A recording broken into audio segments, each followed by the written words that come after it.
श्रीगणेशाय नमः। नमस्कार मंडळी, रेखाज किचनमध्ये पुन्हा एकदा तुमचे स्वागत। तर आज आपण बनवणार आहोत कांद्याच्या पातीची भाजी। चला तर मग सुरू करूयात रेसिपीला। तर इथे मी एक बाउल कांद्याची पात घेतलेली आहे, कट करून आणि स्वच्छ धुवून घेतलेली आहे 2-3 वेळेस।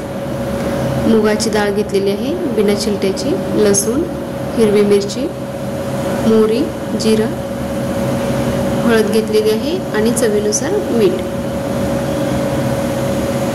तर सगळ्यात आधी आपण कढईमध्ये तेल टाकूयात। तेल गरम झाल्यानंतर आपण त्यामध्ये जिरा मोहरी टाकून घेऊयात।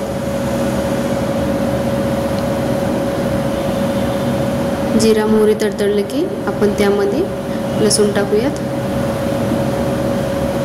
हिरवी मिरचीची पेस्ट आणि हे चांगलं तळून घेऊयात तेलामध्ये। लसूण ब्राऊन झाला की आपण त्यामध्ये कांद्याची पात टाकून घेऊयात।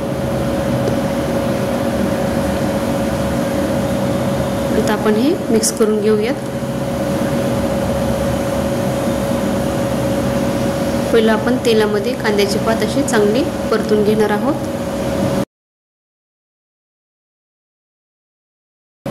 आणि नंतर आपण मुगाची डाळ टाकणार आहोत। मुगाची डाळ ही मी भिजत ठेवली होती अर्धा तास।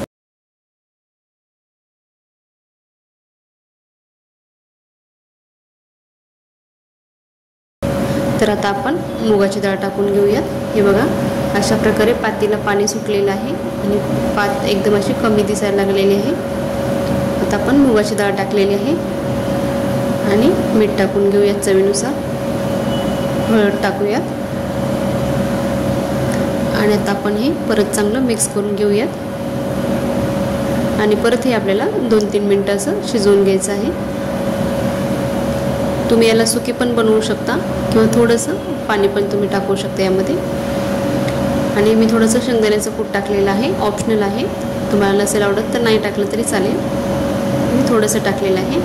तर अशा प्रकारे आपली ही मस्त कांद्याच्या पातीची भाजी तयार झालेली आहे। तुम्ही बघू शकता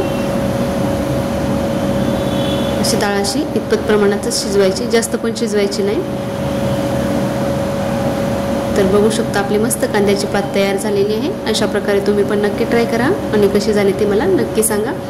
आणि तुम्हाला माझे व्हिडिओ आवडत असतील तर नक्की व्हिडिओला लाईक करा, शेअर करा आणि चॅनेलला सबस्क्राईब नक्की करा। चला तर मग भेटूयात पुन्हा अशाच एका नवीन आणि छान छान रेसिपीसोबत। तोपर्यंत धन्यवाद। श्री स्वामी समर्थ।